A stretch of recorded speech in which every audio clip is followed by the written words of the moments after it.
Hi guys, we're back. Let's see if third time's the charm. Hopefully we don't get too much of an echo. Yeah. So let's try this again. Guys, thank you so much for being so patient with us.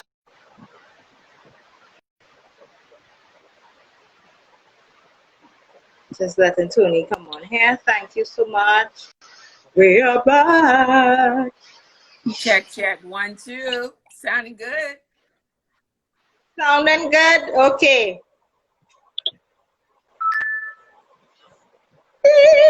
We're back. Okay. So third time's the charm. 3 times we tried this. Third time's the charm. So how are you, Toni? We were just chatting a little bit. How you going? I think I'm feeling a little sleepy.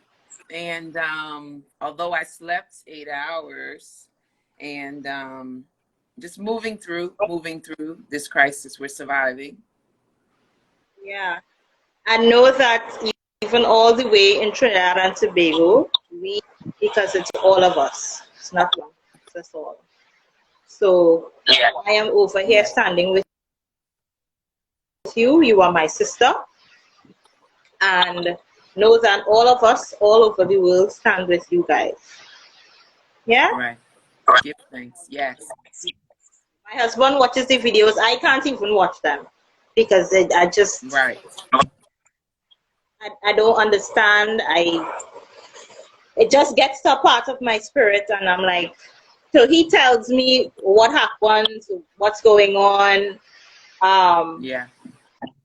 You know what? I am standing with my brothers and sisters. It's us all.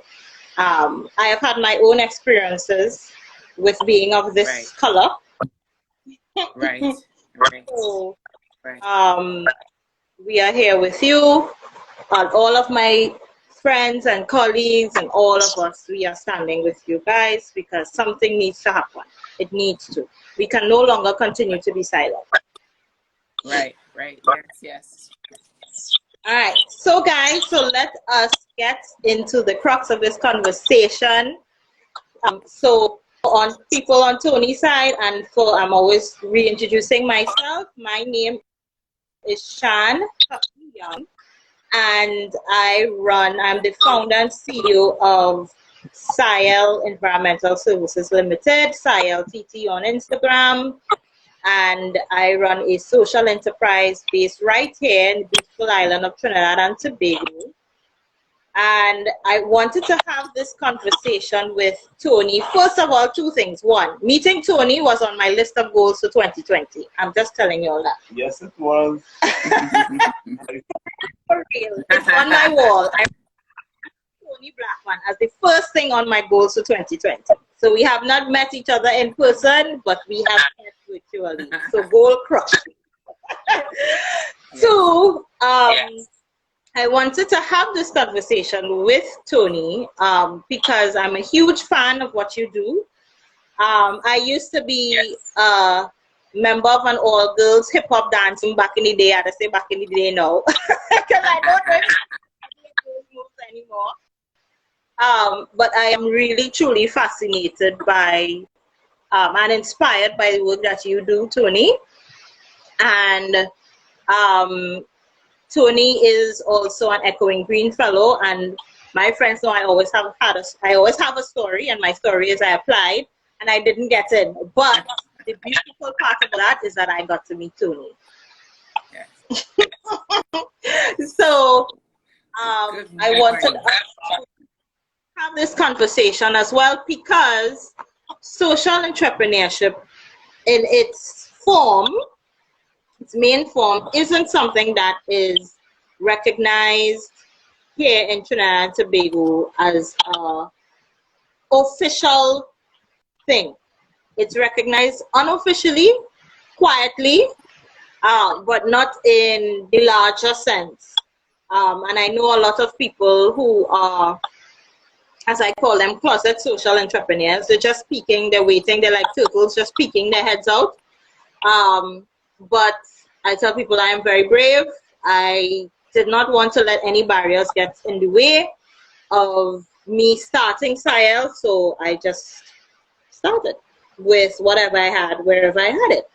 So for you guys who are listening, let me just introduce Toni a little bit. So Toni Blackman is a force, and she is, indeed. She's a poet and rap artist and a pioneer in hip-hop theater, education, and diplomacy, and who has been collaborating with an interfaith collective of teachers and music producers to meld the worlds of rap and spiritual meditation. Add to that, her work as the U.S. State Department's first cultural ambassador for hip-hop and her groundbreaking work as creator of the Freestyle Union and Rhyme Like a Girl. Rhyme Like a Girl is just awesome. This social entrepreneur has become an expert on the concept of the cipher. Toni has also received fellowships from the Echoing Green Foundation and Soros, and she has traveled to 48 countries. So that's just like, I love traveling. So hopefully one day I'll get to call her number. Yes, yeah. You know what? I'm really excited to be here, and to talk about social entrepreneurship, to respond to your questions, and yeah. So right. So guys, I wanted to start this conversation by just giving I like to keep things simple. I don't want anything to be too hard. Just a simple definition of what social entrepreneurship is. So social entrepreneurship uses business to offer new ideas for wide-scale social and environmental impact. It unites the passion of a social mission with an image of business-like discipline, innovation, and determination. And it can be either in the non-profit form or in the for-profit model as well. So I just wanted to keep it simple. And as we also say, it's making an impact and making money at the same time. Because last conversation with Toni, I told her, who said that we can't do good and make money at the same time? Who made up that rule? Right. So what does being a social entrepreneur, what does social entrepreneurship mean to you? To me, it's social entrepreneurship is something very simple. I think there are a lot of social entrepreneurs who don't utilize the term. A lot of activists who launch initiatives and projects are social entrepreneurs. And as we move deeper into what's happening in the world, I think that the distinction between entrepreneur and social entrepreneur is not going to be clear, because there's going to be so much work that needs to be done in our world to make our world better, to serve the future, to set the world up for the next generation. And so for me, being a social entrepreneur is something special because it's about making a difference in people's lives. Right, and I think that is the essence of what it is. It's just making a difference to people's lives. How can we make things better? How can we improve?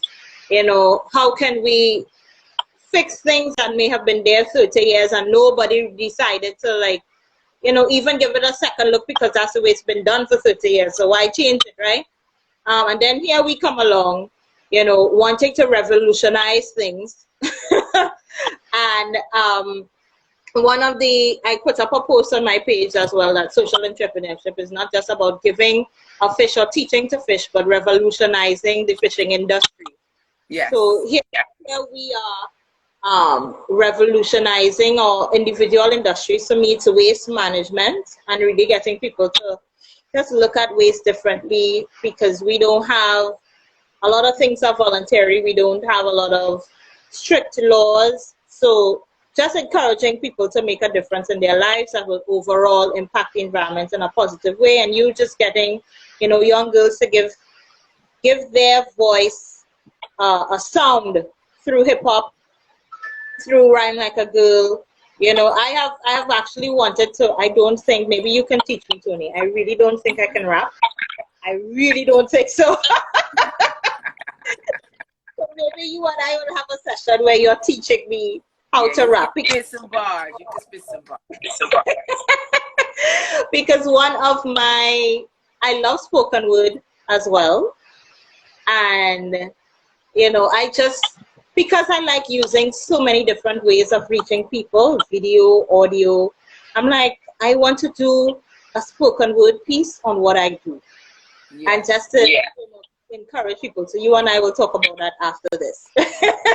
Right? But one of the things that I've also recognized, even here in Trinidad and Tobago, is that we do face a number of challenges. So have you faced any challenges in your work? What did you do to overcome them?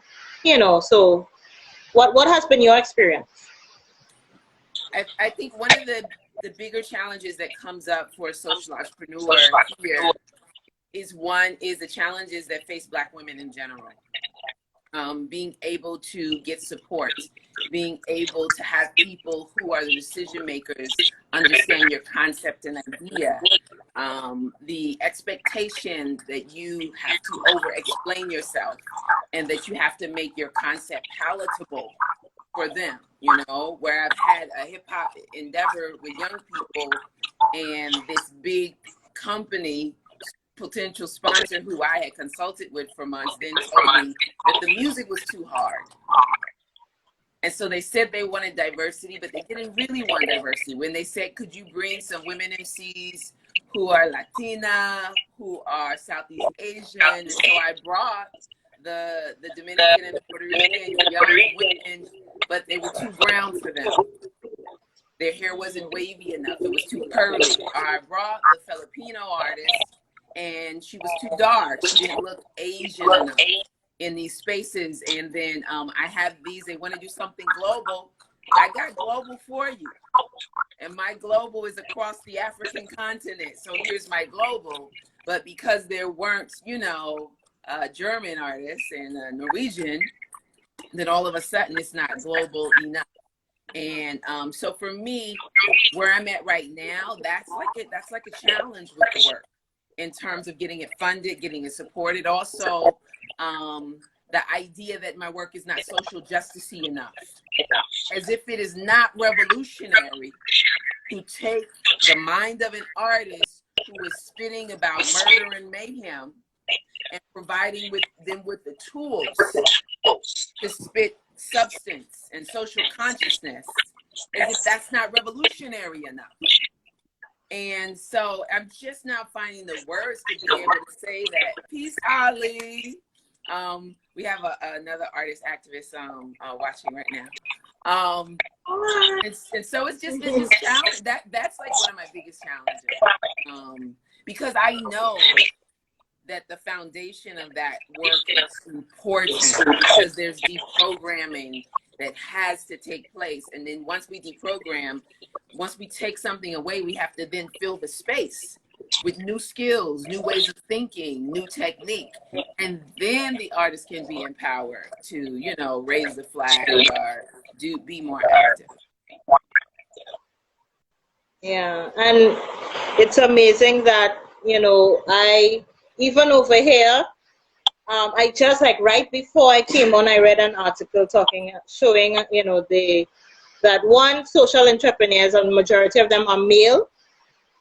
And two, there's even a bigger difference when you look at even those who are female, those of us who are Black women of African descent. And I'm like, living in a country where, we have two races predominantly, right? So we have people of African descent and people of East Indian descent, because we had slaves who came, so just a bit of history, who came to this country from Africa, from India, from Syria, Lebanon, from China. So we are a very mixed bunch of people.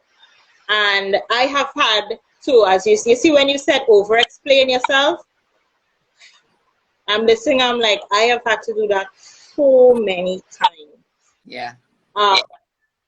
Because I feel, one, that normally people who, and this is just my truth I'm saying, people who are in my sector don't typically look like me. Yes. So I have found that I've had to do a lot of explaining. Thankfully, and just as you said, it's getting better.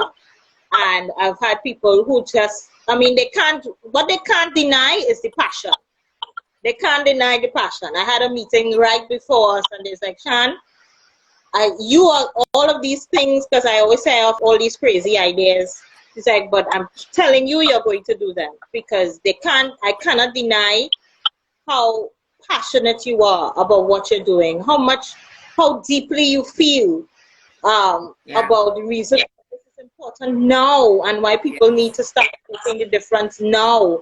And, so I have experienced that same challenge, and access to funding is another major one for me.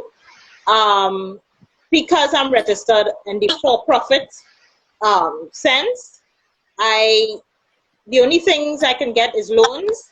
We don't have grants available to for-profit companies, because they look, once you're registered as a company, you're a company. So you're looped in the big traditional business, which we're not. Yeah, and I keep like, yeah, it's really a challenge to like really get creative in terms of strategic solutions, strategic ideas, identifying mentors and advisors, identifying allies who are businesses rooted in social good as well. And it just requires so much hardcore networking. Southeast Amabinti is on from Nairobi, and Nemo Futuristic is a social entrepreneur. Whether she recognized it or not, she's in my mentorship circle. I wanted to acknowledge her. But yeah, I do believe that if what we offer is necessary, if it's needed, there is a breakthrough somewhere in there, but we have to be more creative. right. We have to be, when it comes to problem solving, we have to be more open-minded, and we have to be bolder with regard to circular as an individual in terms of relationship building, inserting ourselves into network, making our presence known and felt, and nurturing connections. It's really important that we nurture connections. Yeah, because that's true. Your girl inserting herself, I am. That's my husband always tells me. People even message me, Toni, and say, Shan, where are you not? And I'm like, that is purposeful. And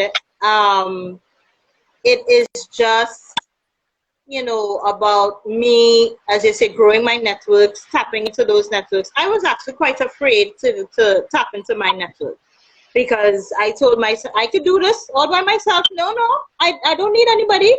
But then I quickly realized, okay, Shan, no, you do need people to help you, and you do need to be into your network, and don't be afraid to be vulnerable and ask for help. Well, I think, but that's also one of the challenges that comes with Black women. Yeah. Where Black women, we're so socialized, and this is throughout the diaspora, that we are strong, often socialized to be givers, caretakers of community. So when it comes time where we need care, our ideas need care, afraid, because we don't have the skill, and it's a practice. How to make a powerful request. What may appear to us to be an unreasonable request is a muscle that we have to develop. We have to learn how to exercise. It's so important, particularly when we're in this work as social entrepreneurs. So I'm excited for you. Good things are coming. One of these things as well, we touched on funding a little bit. How was that experience for you, with getting your Echoing Green Fellowship and your other fellowships? How was that experience? My work is unique because I chose something that's uniquely marketable, that is sexy. My topic is sexy, as an art. And then I also happen to be an artist, a practitioner of my work. So I can do a pitch and spit. before I present my business plan. Like, so my proposal. And so there's that element, I think, that makes it unique. And then I also had to become, Kampala is in the house, Uganda. Brilliant, Kakasho is a brilliant publicist in Kampala. And then MC Supernatural, who is a lyrical legend, a master. I would say the best freestyler in the world. He also checked in for a minute. I don't know if he's still here, but I want to take notes of him. But that funding thing is so deep. It's like a friend of mine was saying, like, you have to get used to making requests and accepting no. Then no doesn't mean anything but no. So 20 requests might yield 1 or 2 yeses. Right. And so resilience is necessary, and really drawing upon the strength of our ancestors is necessary. I think we also have to be willing to be excellent in a host of different areas, like mastering public speaking, mastering our presentation skills, learning how to use the camera, which you're practicing now, learning all these different things. You know, I think that is so important. Right. And But then what the money? What's that? Say that again? I said it's all tied to the funding. Yeah, and I want to encourage people, especially for those who are in my part of the world, because in the Caribbean we have it's growing, I would say now, because they recognize that there is a need, and the fact that we need to continue to grow social entrepreneurs because of the importance of the work. And they recognize that and are willing to put their pockets behind it. So for me, it was just, you know what, as you say, hearing that no means next opportunity. No doesn't mean no. Yes. And and as you say, if you send out 20 requests, you might get 2, you know, I also think partnership is important. Learning how to have partnerships. And sometimes the partner is not going to look like you. And sometimes the people who have your back the most don't look like you. And sometimes your partners are not working in the same lane as you. So your organization might partner with, you know, the soca dance troupe. You know what I mean? And there are these unlikely partnerships that allow you to get the positioning that you need, that allow people to be able to see and witness your work. You might launch a campaign in partnership with a school where the kids are writing environmental spoken word, and it's sponsored by your organization, and your organization's on the banner, hence your organization ends up on the evening news. I think that we've got to get out of the box. The need for change is so great. There are so many huge problems throughout the diaspora that those of us with the ideas, have to be gangster with thought and action. You are right. You are so right. So right. Because and the thing is, the Q Styler is my husband. Hi, honey. They're waving. So yeah, he's listening and a truly fantastic support to That's awesome. You know. That is so awesome. As always. So yeah, he's somewhere else in the house listening. So the thing is too, and I really want to. It's one of the things that I recognize, Toni, is that because this work can be so tough. Yes. You know, the stick-to-itiveness that we need to have, you know, is important, because there were days that I felt like, you see this, as we say in our local Trini dialect, this doesn't make no sense right now. I'm not ready. No. So there were days I was like, you know what? But then I remember a friend told me, Shan, on those days that you feel like giving up, give up on that day only. and then pick yourself up and get going the next day. You're not stopping. Cry if you need to. Hold on, I realized that the video a little bit. Let me see. She's coming back on. So she has a little bit of, seems to be having a little internet trouble. But for you guys that are still on, you know, there are days that it gets hard as a social entrepreneur because we feel so passionately about what we do. It comes from a deep place inside. We feel tired, you know. But hi, Balvada, we feel so tired, but it's important that we continue. So I'm going to wait a little bit for Toni to come back on. Do you guys have any questions? How is the conversation? Yeah. Yep. Give up that day and that day only. Cry if you need to, scream if you need to, and then next day you pick yourself up and you keep going. You know, the work must continue. This work here that I'm doing in Trinidad and Tobago must continue. It's not easy by any means. There are people who told me that what I'm doing doesn't make any sense. I'm not going to make any money, any of those things. All of those things at the beginning. It was hard. And, but, you know, one thing I remember, I had a really tough day and I spoke to one of my colleagues. He's in the energy sector. And he told me, don't you dare stop, because we need you.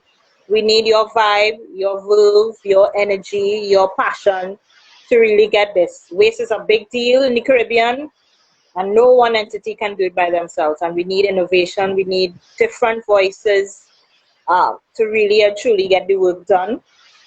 So while I continue to, the reason why I felt that this conversation was important, because I know that there are others who are just lurking. You know, the closet social entrepreneurs, as a colleague of mine said, and I agreed with, who are just there waiting, hoping. You know, they want to come up, but they're scared. And one of the things that Michelle Obama said is never make decisions from a place of fear. And I am teaching myself that more and more and more now. None of my decisions are going to be based on fear. Am I scared if they don't like me? Scared if it's too much money? Scared if I think it will work? The imposter comes in and says, Shan, who do you think you are? I'm no longer going to operate from a place of fear. So I'm waiting to see if Toni will come back on, because I know she was having a bit of some technical difficulties. We're almost through with our conversation. So guys, thank you so much again for tuning in. If you are enjoying the conversation, send us some hearts, some likes, so that we can continue to have more of these conversations. I never wanted it to be a lecture or anything. I wanted to speak from my heart, speak from experience, and I wanted Toni to be able to do the same. So I am just going to see if she is okay.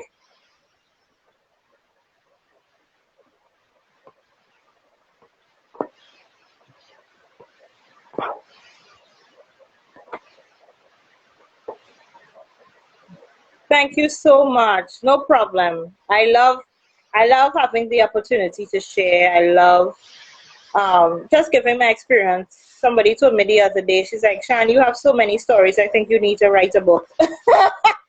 Just sharing your experiences, because I mean, there isn't much that I haven't gone through. And I feel like I can help and inspire somebody else along the way, some young person, somebody older who's just looking for that continued support and motivation. So that's why I do these things, to continue to support and to help and to share and to inspire. DJ Pilau, I like your name, you know. Is Pilau is pronounced it too? Because Pilau is one of our dishes here in Trinidad. Eh? So if you're Trini, I like your name, both. I like DJ Pilau. So yeah, so Toni said that she's going to be back on. She's letting her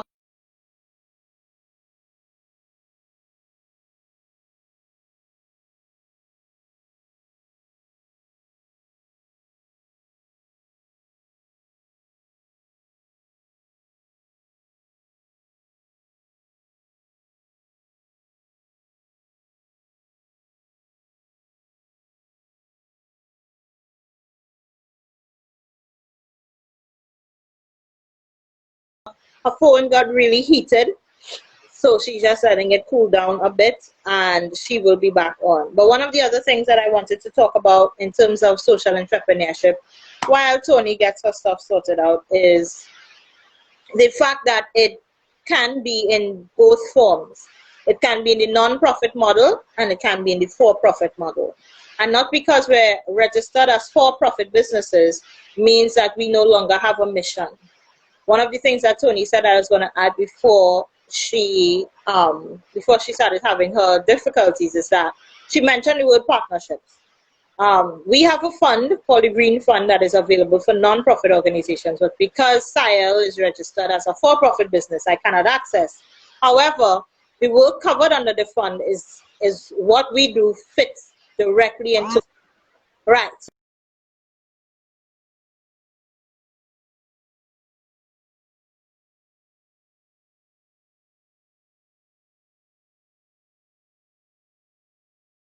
So I find that now I have to look at partnering with other organizations if I want to be able to access that money, but also at the same time being an advocate and a champion for recognizing social issues that we need to continue to support social entrepreneurs financially. With any new business in the beginning, it takes money, whether you're a social entrepreneur or not.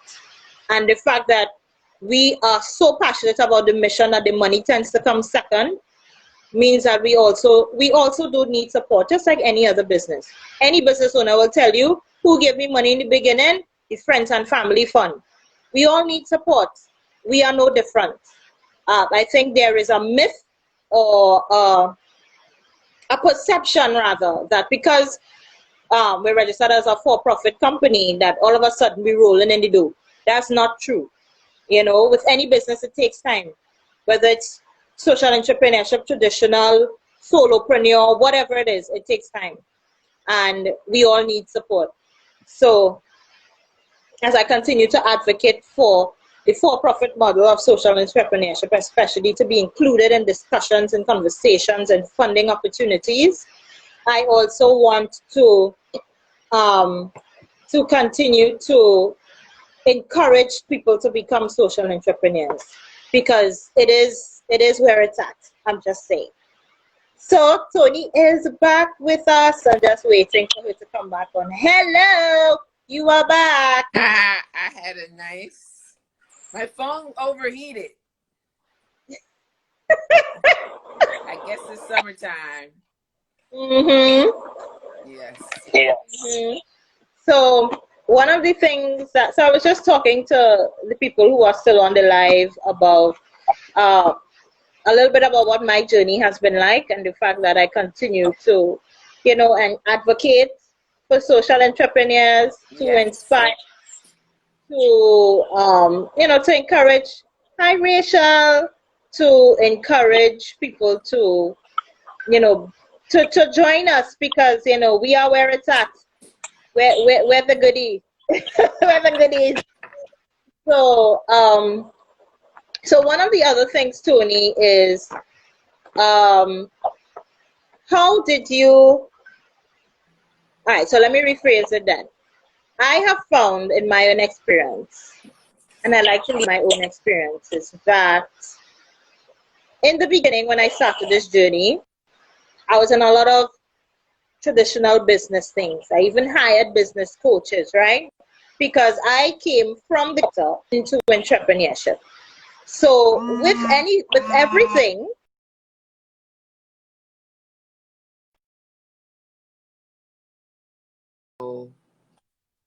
yeah, I came back. Yeah, with everything, I wanted to learn. So I tried to immerse myself in this whole entrepreneurship thing, what I need to be doing, how I need to find my ideal client, and blah, blah, blah, blah, blah. But then I realized the more I did that, the more I felt like the blue fish among all the red fish. I realized I needed to connect with more people who were like me. So in as much as I went to networking events and I met other entrepreneurs, I needed to meet more social entrepreneurs. people who understand this walk, what this journey is like, the good, the bad, the ugly, the pretty, the everything in between. Yeah. So now, so how important do you think that is? Connecting with I like think it's critically important to align yourself with Pop Noble. So we got Coach Rachel in the building, and Pop Noble, who is a social entrepreneur. He's from Senegal. He's also a scholar. So one of my brothers, and I think it's important to align with your tribe, just in general, whatever it is that you're into. But social entrepreneurship, even more so, because part of what we do is fueled by inspiration, is fueled by the empathy and the compassion that leaders, social entrepreneurship leaders, possess. It's also because social entrepreneurship is rooted in big, bold ideas. It is rooted in the impossible, making the impossible happen. It is rooted in taking huge problems that nobody else in the world thinks have a solution, but you find a room full of social entrepreneurs, somebody is going to generate a solution, either an individual or a collective of people. The mind's power in a room of social entrepreneurs is incomparable. It is incomparable. And that's one of the blessings I had being in the Echo and Green community, is that, the annual conference, you leave feeling on fire because you're with your people. Yeah. And it's different from activists. It's different from entrepreneurs. It's different from those who are, quote, in leadership or in the political arena. It's a very unique subculture of people who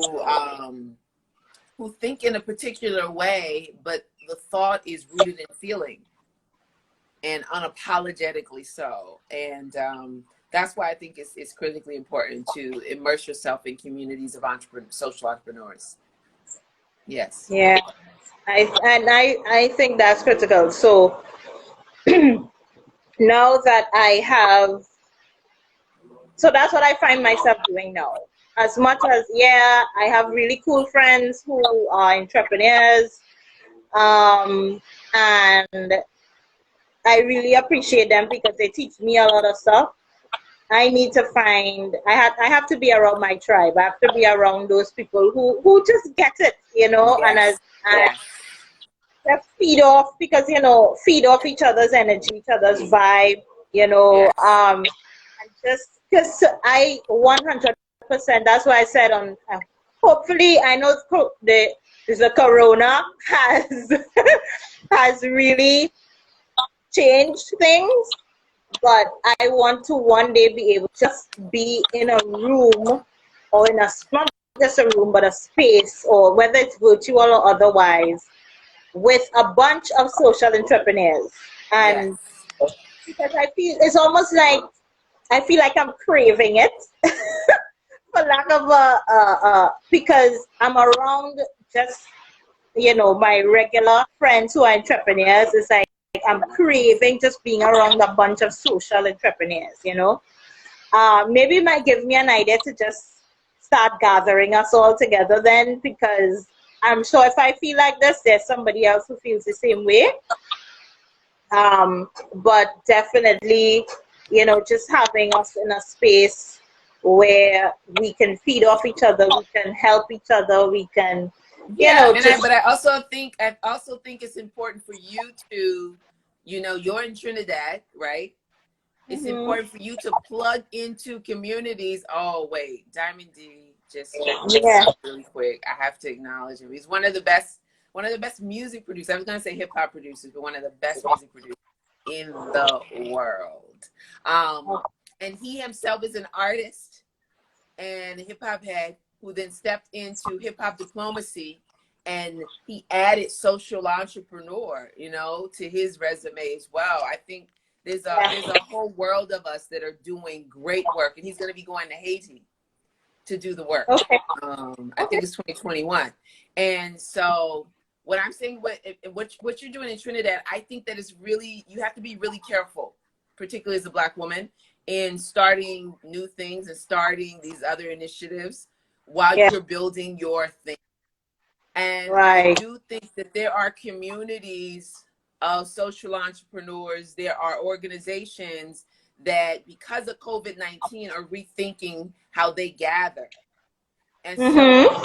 so it's important to start to do more intensified research to say, Okay. okay, by the end of the summer, I will have communicated with 100 social entrepreneurship leaders. That means the people who are doing grants, the people who are running the foundations, the people who are running organizations, the people who are implementing programs, and being specific with your request from them in terms of, Okay. I need a community to plug into. So working smart as opposed to working hard. I think that's important. I think the second thing you want to do is to get creative. To get creative with your vision for you have a project that's about in the environment. The music culture, the dance culture in Trinidad is like, what? It's unparalleled. The energy. I took the class, man, and the waving your flag. I was like, how long are we keeping our arms in the air to wave this flag? And it was a long time. And so how can you use that? What kind of creative slogans can you come up with? And so perhaps this is an opportunity for you to start to center yourself and to be okay at being in receiving mode. So the group you pull together will be a group of 10 of the smartest people you know in various fields and lanes. And it will be a brain trust.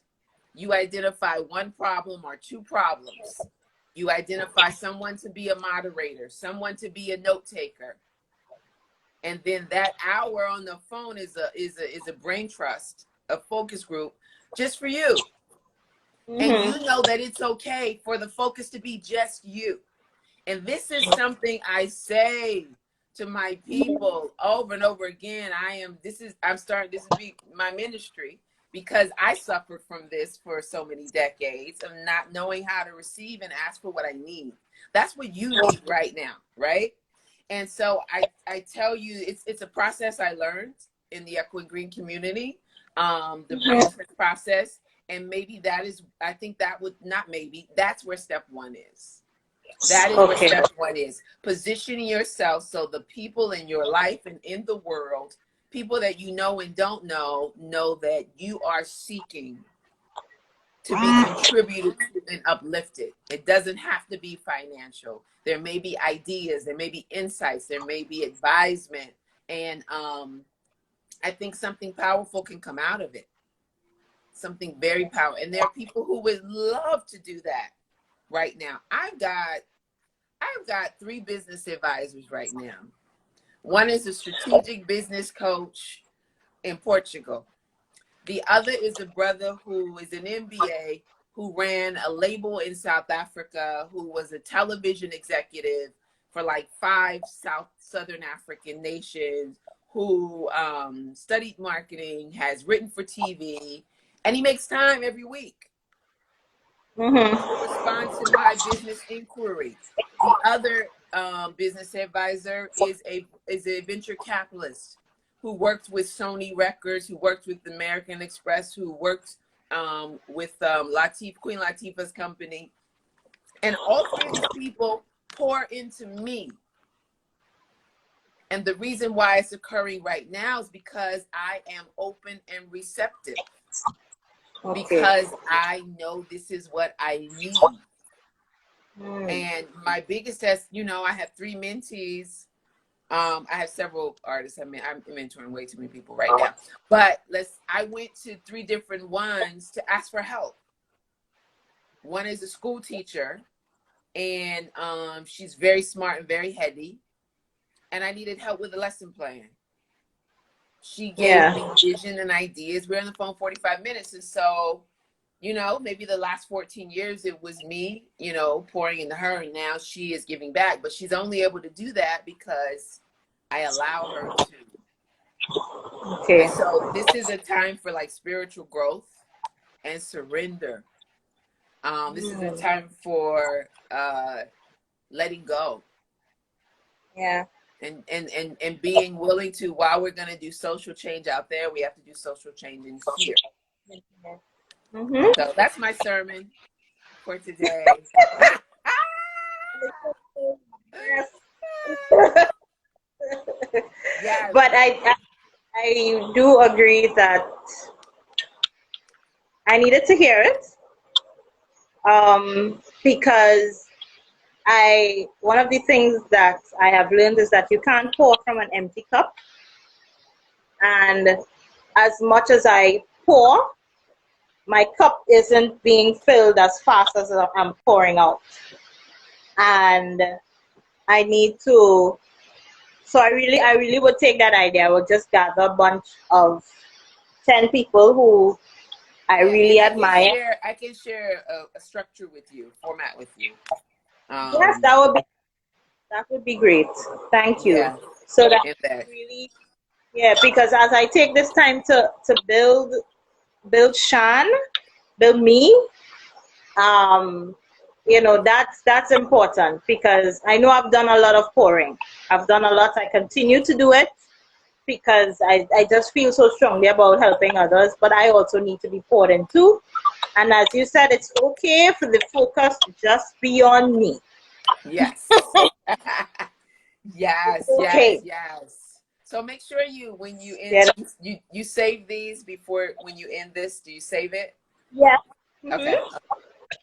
Coolio. Yes. This would be available on, because a number of my friends, our country is just starting to reopen. So a number of them are back at work. So they said, Shan, I can't tune in, but I definitely want to listen later. So they asked me if it would be available, and I told them yes. Now Instagram asks you to upload it to IGTV, so that it's there even after the live and beyond the 24 hours that people could listen to.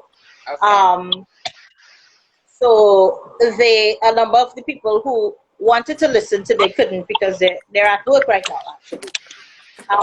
So hopefully, I think by the end of June, we may be back to the new normal by the end of June, as businesses reopen. Retail stores just reopened this week.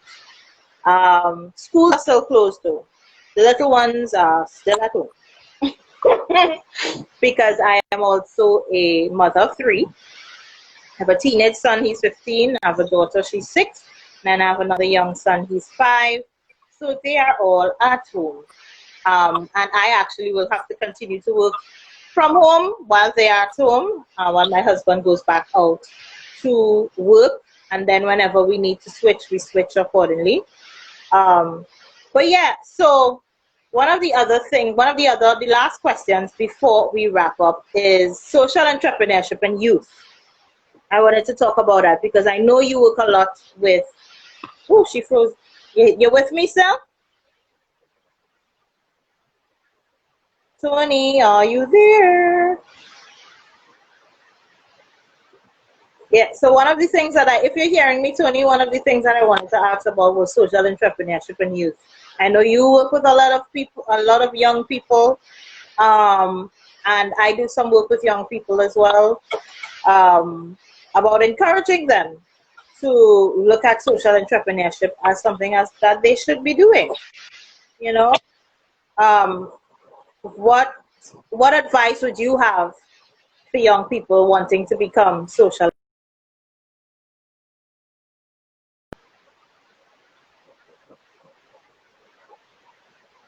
Oh, I think so. Toni's phone is gone again. So that would be the last piece of the puzzle. And thank you to I assume Jasmine, who just joined, and 8 Source, who also just joined. Thank you guys for tuning in. Toni is experiencing a little bit of a technical difficulty, so I'm gonna give her a couple minutes before we just bring this conversation to a close. So we have been, just to recap, we have been talking social entrepreneurship, what the journey has been like, and of course, Toni has been giving me advice and suggestions as a social entrepreneur based in Trinidad and Tobago. So those of you who not familiar with the southernmost island in the Caribbean, because I know I have a lot of people from, we had a lot of people from the continent of Africa listening. So hi. One of my goals is I have a really good friend in Uganda, and we always saying she says she's gonna come to Trinidad, and I say I'm gonna go to Uganda. So hopefully soon we get to see each other. But of course, one of my things is to connect with a lot of people on the continent in many different countries. So one day hope to visit everybody as much as I could. So I'm just giving Toni a few more minutes to see if she'll come back on before I end the call. Because I know she was experiencing some difficulties.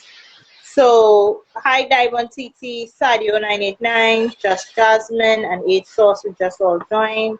Thank you so much for joining us on the call. If you guys have any questions at all, feel free to leave them, and we will try to answer the questions as well as we go through the conversation.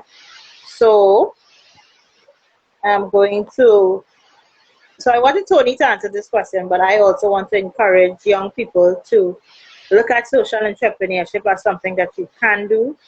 I have a friend who is a teacher in an all-girls secondary school, which would be like high school for the US. And, you know, I met some of her girls, some of her students, and they said that, you know, Miss talks about you all the time because she tries to encourage us to one day have our own organizations and our own companies, and to use you as the model by which we should endeavor to be or surpass. As I always say, I say, don't be me, be better, be you. Do your thing because you are unique in your own way. You bring something different to the table. So feel free to do that and share it with the world because the world needs to hear it. So while we just give Toni a couple more minutes to see if she's gonna come back on, because I want to be able to wrap up the conversation with her. So I'm waiting to see if she gets on. If not, guys, you get off. Have you guys heard of social entrepreneurship before, though? Let me know in the comments. Have you heard about it before? Type a 1 if you've heard it before. Have you heard of the term social entrepreneurship before? Type a 1, those of you who are still listening, and let me know that you've heard it before. All right, because I know for us, it's still relatively new. It's still growing. We're still trying to have it as an established entity. So let me know if you guys have heard of that before.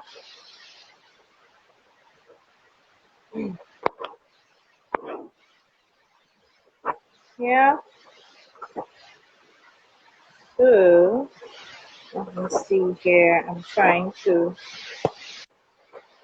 All right. Hi, guys.